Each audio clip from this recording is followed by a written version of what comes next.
So hello everyone, welcome to our session of skills-based hiring and developing and making sure that your workforce is future-proofed. My name is Tisha Danehl and I am the Senior Vice President for Ecosystem Partnerships for LHH. So I wanted to kind of start out with some audience participation. Who knows what LHH stands for? Okay, yeah, you want to shout it out? Lehigh Harrison. Okay, can you catch? I've got some popcorn for you. Oh, there you go. Thank you. Yeah. So Lehigh Harrison, we are a global talent solutions organization. And essentially what we do is help organizations with their HR strategy, and we help people with their careers. And how do we do that? We have three main divisions. First is with career transition and mobility. And as a young lady mentioned, that's actually the original name where Lehigh Harrison came from over 30 years ago. They lead the industry in outplacement and mobility and continue to support companies when you have to go through a transition. Second one, which actually is one of our hottest offerings right now, is leadership development and coaching. So some of you may be familiar with Ezra, and shout out to my Ezra ladies over there. And also, they offer companies for any sort of training, if you need a cohort, specific cohort, or one-on-one with Ezra, and even sensitivity. We tailor it to what your company is looking for. Last but not least, it's our Recruitment Solutions brand. And we support companies in talent acquisition in professional roles, like accounting and finance, human resources. Some of you would absolutely help. You're a candidate and a client. We also have supply chain logistics, non-clinical healthcare, as well as legal and marketing. So hopefully that helps. The way I actually describe it is we are like the talent circle of life, right? So when you think about it in HR, you're hiring, so you use us to hire, and then when you're hopefully making sure that they're engaged and you're investing in their development, you have leadership development, upskilling and reskilling. And then when unfortunately we do go through transition, we also support you. So think of us as that circle. All right, so with me today are my colleagues, Gretchen Jacobi and Castaneda, and I'll have them introduce a little bit about themselves. Thanks, Tish. Hi, I'm Gretchen Jacobi. I'm the SVP of Enterprise for General Assembly. General Assembly is the upskilling and reskilling division of LHH. We focus specifically on today's most in-demand and high-growth skills, including coding, data, AI, product, and UX, so digital skills. We provide high-impact instructor-led training in these skills, and we also build custom talent pipelines by infusing this training as a step before your new employees are onboarded. I'm Castaneda. I'm head of Recruitment Solutions for the northern part of the U.S. for LHH. So I manage a little over half of our company, about 500 people indirectly. And I'm on the division that does temporary and direct hire staffing, and have had the chance to meet many of you here who have worked with our recruiters to find your seat you're in right now. So it's been really great. All right, so before we get into some information we'd like to share, I did some research before this, planning for this session, and you wouldn't believe, what do you guys think would be the number one concurrent session or tracks or competencies of all the SHRM classes? Anybody want to guess? Well, no one looks really sure. So 120 on people management and talent strategy. And actually the second one at 105 was your HR strategy as well as wellness. So, just to give you guys some stats. And so if you go to the next slide, one of the I think value adds that we want to share with you today is our Global Workforce of the Future survey. So as part of the Adecco Group, we print out a survey every year that will help you in your role to share about some of the work trends that we're seeing, what employees want, and what is going to make them move, and what is going to make them stay, as well as give you guys some support too on ideas on how to continue to grow your team. So I'm going to ask my colleagues, some of the stats that you see here. And by the way, you'll be able to download this. I have a scanner on the next slide. Christine, what stands out to you the most?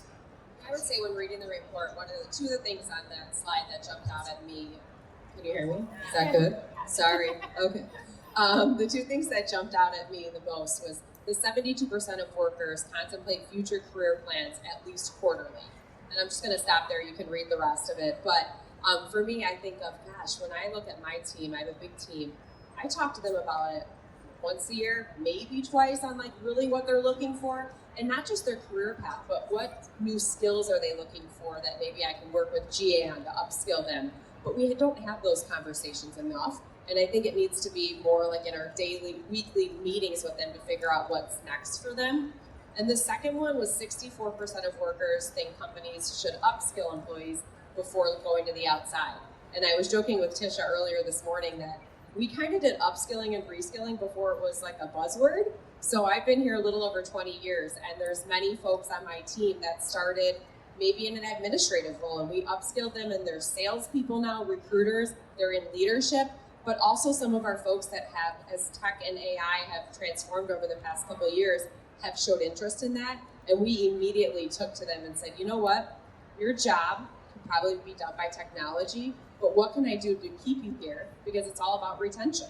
And we've done that with several of our employees with LHH, and now have them in roles in our innovation team, and really taken that AI to the next level for us. Gretchen, how about you? I would say what really stood out to me was that 50% of workers believe it's employers who are responsible for upskilling and reskilling them to prepare for a digital future. And what's interesting about that, especially in the nature of this report, is that usually when we are delivering trainings, we are measuring the ROI based on the productivity, right? Like, you're doing a training for your employees, you want them to be better, faster, stronger at the end of it and be able to prove that.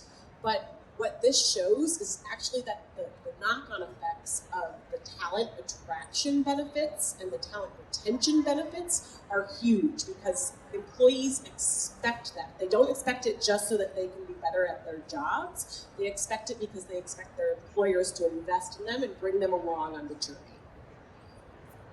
Thank you. I have so many questions, but we're going to try to wait till the end. And again, this report, especially now, guys, with the AI here, employees are really looking to take charge of their own development.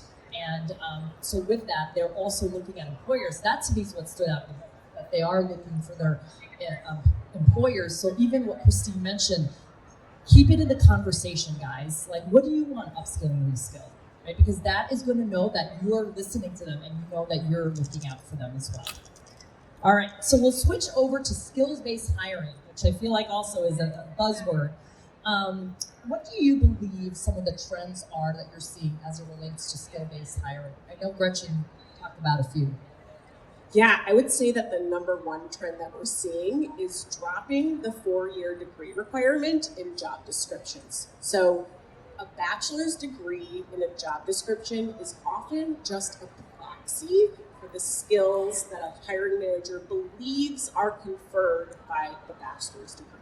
And we all know that that's not actually what we're looking for. We're looking for the skills. So if you can break it down to the skills specifically, you're going to greatly increase the pool of candidates that you can attract for your jobs. And it's a huge competitive advantage relative to your competition to be able to be looking at other candidates, other really qualified candidates. And I'll give a shout out to our partners at 110 who I was talking to at the happy hour last night about this, who were saying it's not even enough to just change it from bachelor's degree required to bachelor's degree preferred. You actually need to drop the language altogether. It just can't say the word bachelor's degree, because otherwise people will self-select out. They're not going to invest time in applying to a job that says bachelor's degree if they don't have it, and you're essentially locking out, again, really high quality candidates who have the skills to be successful in the role.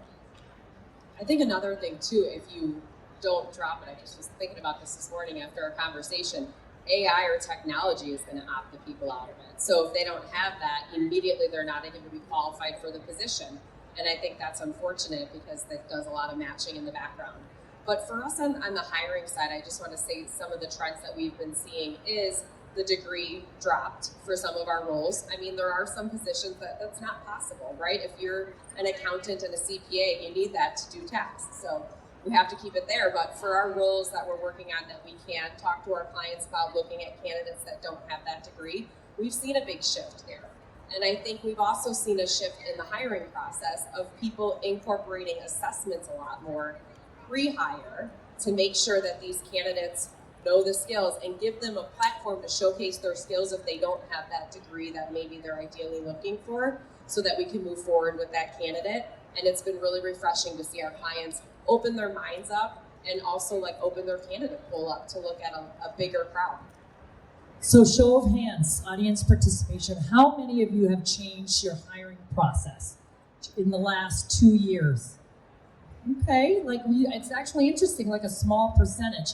How many of you have moved to skills-based hiring, or you're really more open? Okay, I see more. Yes, yeah. Look, this is going to be a competitive advantage if you are. Because obviously there's a process, right? We want to get the candidates in. You want them to look at your company. So think about that as one of the takeaways. All right. So let's move to our, giving more practical. We talked about how it is important, right, to upskill and reskill your teams. Can you share, Gretchen or Christine, how are you upskilling and reskilling your teams? Sure. Well, I obviously have the benefit of working at a training company. And we provide, for example, AI skills workshops, Gen AI for workplace productivity, Gen AI for data visualizations. We all know I've been to multiple sessions today on companies who were infusing these skills in their organization. And while technically it's not dollars out of my pocket to send my employees to these workshops, time is money, and I am making sure that I am making the time for my employees to attend them. And we know one of the biggest barriers to employees getting trained is the time, and managers and executives saying that the time is valued. So that's one, is we're making sure that that time is valued, that we're holding that time. And then second is, more ground up, even though I think top-down sort of structured training is important. We also need, with this new technology, the wisdom of the crowd. And we hold weekly wisdom of the crowd sessions. So, for example, if you discover a hack with ChatGPT in your workday, you can share that with your team in a session that we have every week. Maybe we hold space for it, or weekly team meetings. I lead a team of salespeople. Maybe, somebody might share, I had a list of 12,000 companies who I was looking at partnering with, and I used ChatGPT and filters to narrow it down to the top 20 in lickety split. And that inspires the rest of the team to try out their use cases or that use case, and to keep trying and keep trying. Great. I feel like your team is already way techie than all our other teams, right? Because you know the language. So Christine, obviously, you manage lead half of our company. What can organizations do when you're not a tech company, right? And with the rise of technology, how do you support your teams in terms of being more competitive with training? I would say we've worked with clients a lot on this, and it is, a new thing for the skills-based hiring as well as upskilling and reskilling for some of our clients. And really, I'll be surprised how many we talk to and they don't include that in anything they tell us about the benefits of their company or what they do. And what we've really encouraged them to do is they have to have that known. So when they're looking to attract top talent, that's what the talent is looking for. What are you going to do for me while I'm at your company? Yes, I'm going to do a good job for you, but I kind of need to get something out of it a little bit. So we've encouraged them with testimonials, really working with our clients to find out what stories can we extrapolate out of your team that were success stories like we've had at LHH that we can then showcase to our to potential candidates that might be interested in their roles. All right, thank you. So one of the sessions I attended, they asked the question of how many of you feel like you're really strong with AI, like 10 being, I know the codes, all that's definitely not. But it's interesting, out of 202 colleagues or people in this session, they had only about 34% rated 1 to 3 for AI.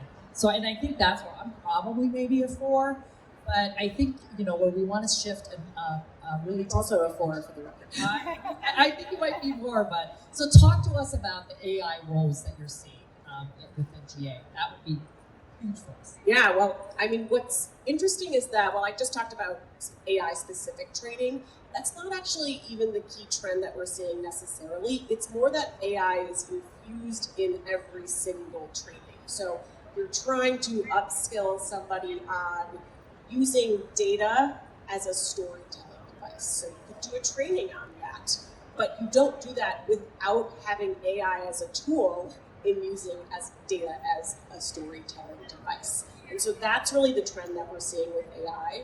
I mean, I would also say that you need to really think critically about where the role is in your organization in terms of the upskilling that they receive when we're talking about something new like AI. So we actually think of a framework at GA. We call it the makers, the shapers, and the takers. This is awesome, guys. Listen. I wish I had a slide. I learned this and I was like, oh my God, it makes sense. So the makers of AI are those who are developing proprietary LLMs. Big companies, ML experts, like super advanced engineers. The shapers of AI are using off-the-shelf LLMs, so enterprise ChatGPT or Google Bard, and infusing it in their enterprise tech stack. So that is often the tech team, software engineers, product managers. It's also, I would say, the shapers of our AI are leaders who have to have a strategy for AI, for how it's going to drive innovation in the business and for how to make sure that your workforce has the skills. And then lastly, the takers of AI. Those are the people who are going to get the tools put in their hand, and they're going to need to know how to use those tools. And so you really need to think about how you train for each of those populations, the makers, the shapers, and the takers. And with the takers, I will say, since that's the vast majority, that's sales, marketing, HR, finance. Think about context-specific training, use case-specific training for each function. So would you say we're mostly takers where we're using? Okay. How many of you use ChatGPT? It's like, all right, so we're good. Well, we should have been like a 3 maybe or 4 for AI. Right, no, really good. And that's one of the things. Makers, shapers, and takers are the roles. And that was a big takeaway for me. All right.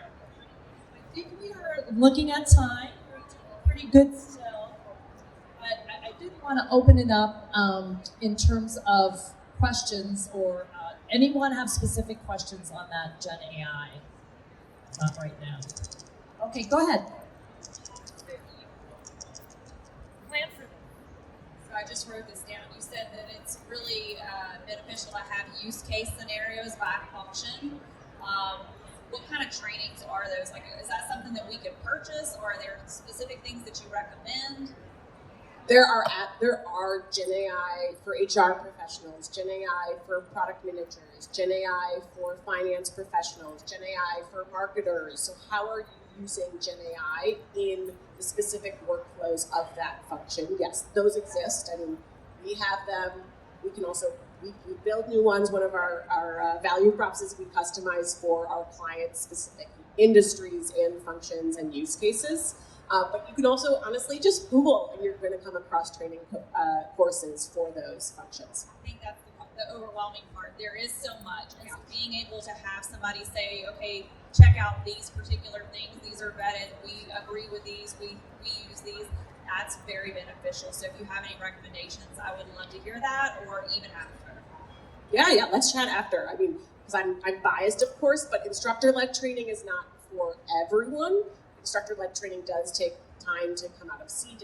It is more of a premium experience, and so we can talk about that, but there are also great async options as well.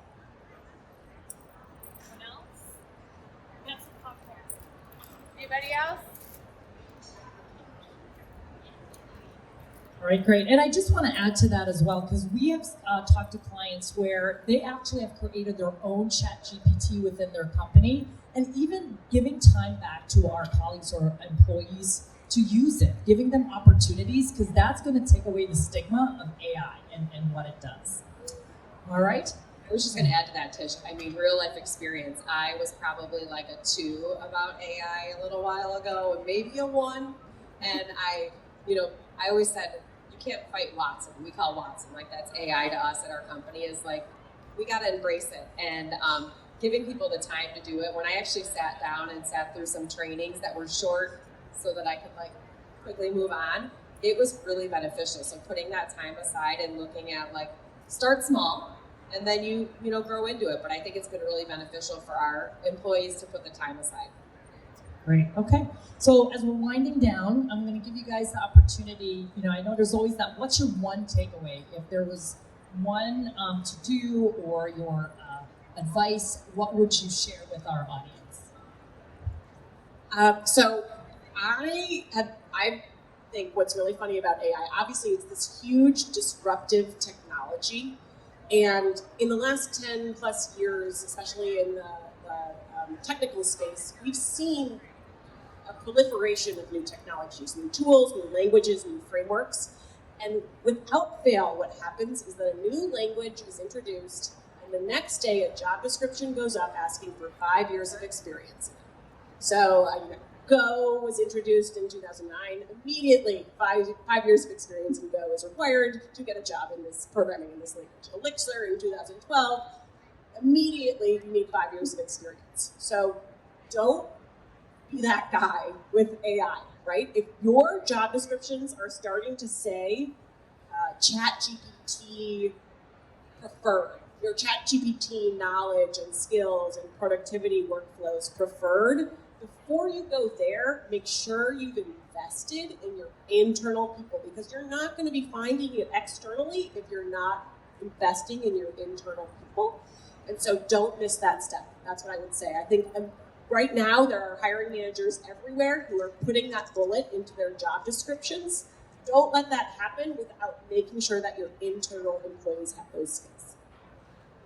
And I would say for me, just from like the people side of things in our business, is embrace AI and technology, absolutely, because we need to, and it's not going anywhere, but we can't forget the human touch. And there is a lot that can happen on the front end or the back end of something on the technology side of things, but when it gets to a human, there needs to be a human involved at some point. No one's going to take a job by filling something out all online and never talking to anyone. So we have to really we've encouraged our clients to make sure that process is very welcoming and there's a lot of human touch involved versus just what we see on the technology side. So I'd say embrace it, but don't forget the human touch. Thank you. Very great points. So for me, the one thing I would say is investing in your workforce is your biggest advantage. It's a competitive advantage as an employer.